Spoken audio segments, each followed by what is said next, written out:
Hello, I'm Sandy Walden from Serenity, your Master Grief Coach and Master Grief Coach trainer. The past few days, I've been talking with you and hoping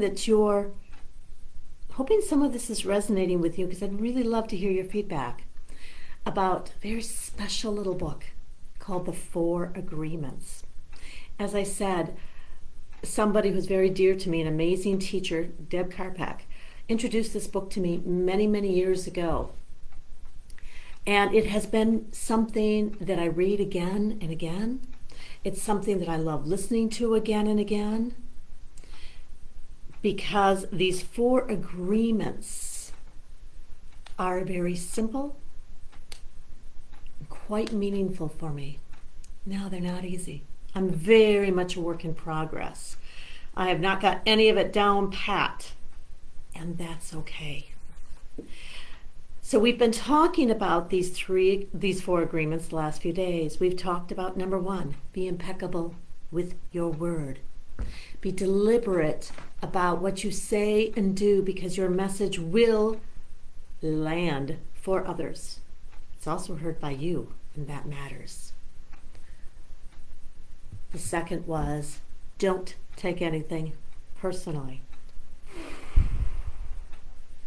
That can be tough, isn't it? And in fact, I'm sort of wrestling with something that somebody I respect said a week ago. And even though he said it about many, many people, I have been taking it personally. I'm a work in progress. The third one is, don't make assumptions. Now, see, I just made an assumption about that man, didn't I? He doesn't know me personally, so he couldn't have meant it about me personally, but we make assumptions. And what's going through my head is that I need to contact him in email and ask, was this your intention to say and convey this message? And if so, can you tell me more about that? Or was it something different? Because my assumption is that a huge number of people are held in contempt and everything that goes along with that. And that's based on a few phrases that he used. Did I misunderstand? Did he present himself in a way that was less than artful? That assumption that I've been making has been letting me carry this stuff around for a week.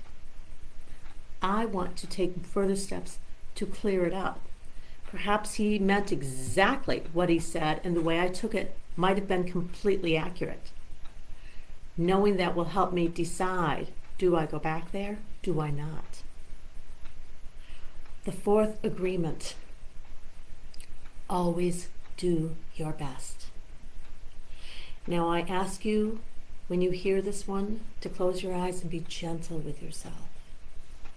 Because the truth is, my best today is not the same as it was on Wednesday. I don't know if it's better or worse or a little sideways, but it is different. And it's different than it will be probably later today.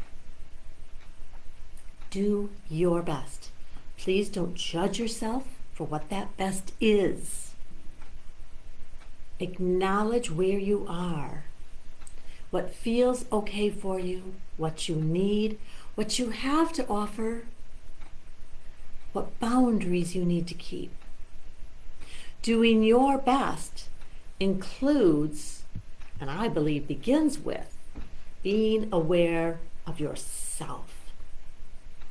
Not from a place of judgment, but from a place of understanding, of awareness. And maybe this is my best today. I intend to do my best. If your best is making a divot on that couch, wrapped up in a wool blanket, then I hope you are gentle and loving to yourself and saying this is okay because it's what you need. If your best is going for a long run, lifting weights and making a 7-course meal, it doesn't make it better or worse. It makes your best. Acknowledge that. Embrace it. What if our best is somewhere in between? And it usually is. When we say do our best, we are saying not that you need to expend energy you don't have. We are saying, thinking about those other agreements, did I do the best I could? Am I doing the best I can? Where can I grow? Where can I learn? Where am I ready to forgive? What is my best in this moment with this situation? When I think about the conversation or that I haven't had yet with somebody, what is my best? My best is being patient, to become clear about what I think and what I feel. The questions I want to ask, because I want to be respectful. I don't want to shut a conversation down. I want to open it up to understand. Sometimes our best is responding in that moment. When you do so, I ask you to consider the difference between reacting and responding. Are you responding from a place of understanding and wholeheartedness? Doesn't mean we agree with things that are wrong.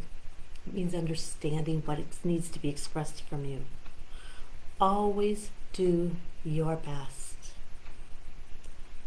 What is best for you today? I hope that you're drinking a lot of water.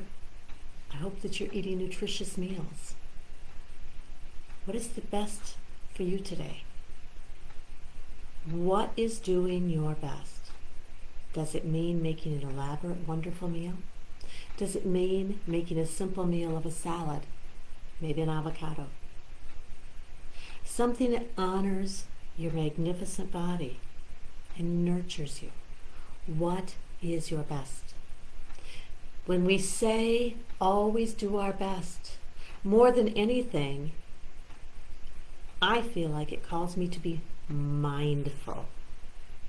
How about you? What does it say to you? This agreement, for me, sort of wraps up all the ones that come before. I'd love to hear from you. When you think of the agreement, always do your best. Does it feel gentle? Does it feel supportive? Does it feel challenging? Does it feel hard? As for me, I feel as though it's a gentle prompting, a reminder that doing my best is enough. And I want to remind you of the same thing. Your best is enough. Whatever that best is right now. Whether it's something you're saying, something you're doing, something you're thinking, something you're feeling. Doing your best is always enough. So I really would appreciate hearing how these agreements resonate with you. Do you find them helpful? Is there one that comes easier to you than another? Is there one that's more challenging? Does that change? It certainly does for me. I hope that you find these agreements helpful, because I certainly do. I'm Sandy Walden from Serenity, your Master Grief Coach and Master Grief Coach Trainer. Today I wish you a day that's gentle and healing, and I encourage you to be kind and loving to yourself. Namaste.